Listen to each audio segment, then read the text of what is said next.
what it is, what a stunning turnout the UDIAs have got here today. And I thank you personally from the bottom of my heart that you come down to this fine town and have a look around you, and really we couldn't be better place to have a look at the advantages from a developer's perspective, just looking out the windows around you. Firstly, I would like to acknowledge the traditional owners and custodians of the lands of our region, the Wathaurong people, and pay my respects to the elders both past and present. To Tony Domenico, thanks so much for that wonderful welcome, the Executive Director of UDIA.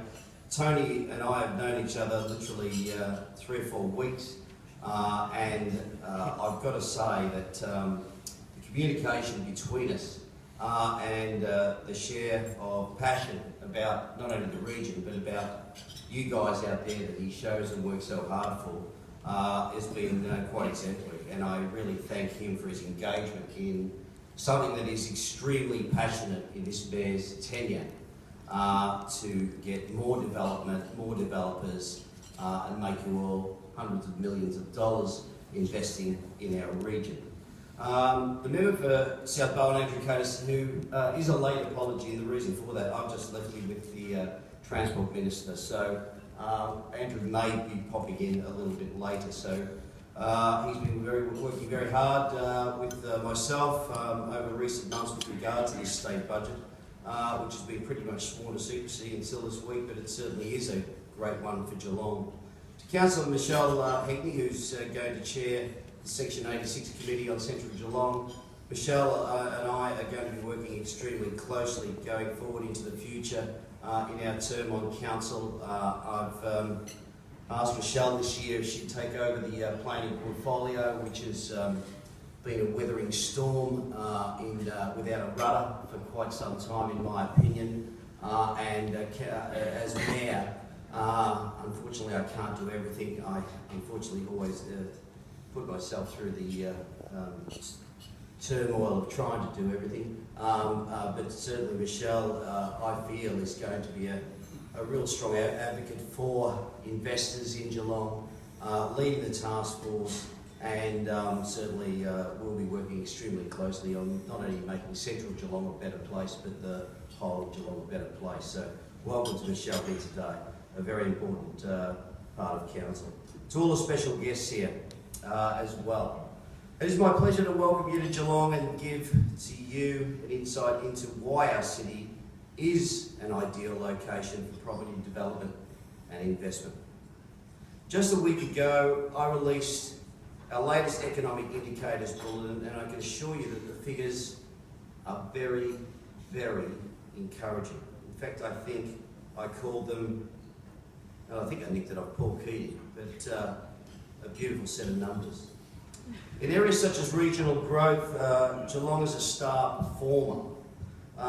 Here are a few recent highlights. Domestic building activity is up $100 million, with more than 2,000 new homes approved last year and 5,800 new residents. In the last quarter, since becoming mayor, residential growth in Geelong has reached 11%, putting Geelong a country mile ahead of any other regional Victorian city. In the 3 years to June 2012, there are 500 new businesses in Geelong. In the last quarter alone, since becoming mayor of 2013, there were 882 new ABNs registered. Can you put a jobs figure on that? No, because they're small, medium and different kinds of businesses. But when people say that there's no jobs being created here, just look at them and laugh at them, because there are, and in significant numbers. The situation, Geelong has achieved new records in port, trade, enrolments at Deakin, which have been absolutely incredibly significant. And there have been global imports into Deakin as well, with record numbers signing from the United Kingdom. I'm not sure whether Giddy Up or being on Big Brother had anything to do with that, but there's no doubt that the Pommies are arriving on our shores. As long as they're not union reps, I'll be extremely happy. vehicle registrations and births. So there's a lot of lovemaking going on in this city, which is always good for business, are all positive indicators of great consumer confidence. It's really is giddy up time. More than $1.2 billion worth of major construction and redevelopment is underway. Another $1.9 billion is awaiting commencement. New developments and expansion of existing businesses means there are more than 4,300 new jobs in the pipeline as I stand here today. Last week I announced a major new business will be setting up in Geelong, the crop protection firm Sensei.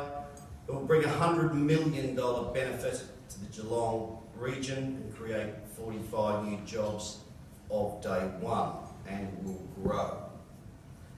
Then there are Council's priority projects for which I am and have been lobbying extraordinarily hard, with 5 trips to Canberra and the Prime Minister visiting on 2 occasions, and again within the next couple of weeks Tony Abbott will be down. And I'm sure over the last couple of decades, number one, we've had very rarely Prime Ministerial visits, and I'm not sure how often mayors have been up to see the Prime Minister in Canberra.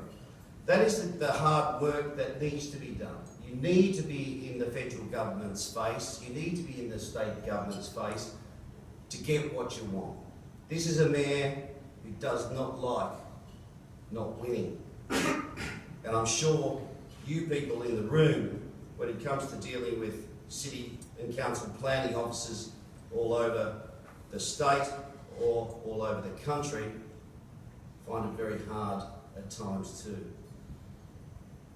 Then there are lobbying for council's projects. On the drawing board we have $500 million infrastructure works for the Geelong Port.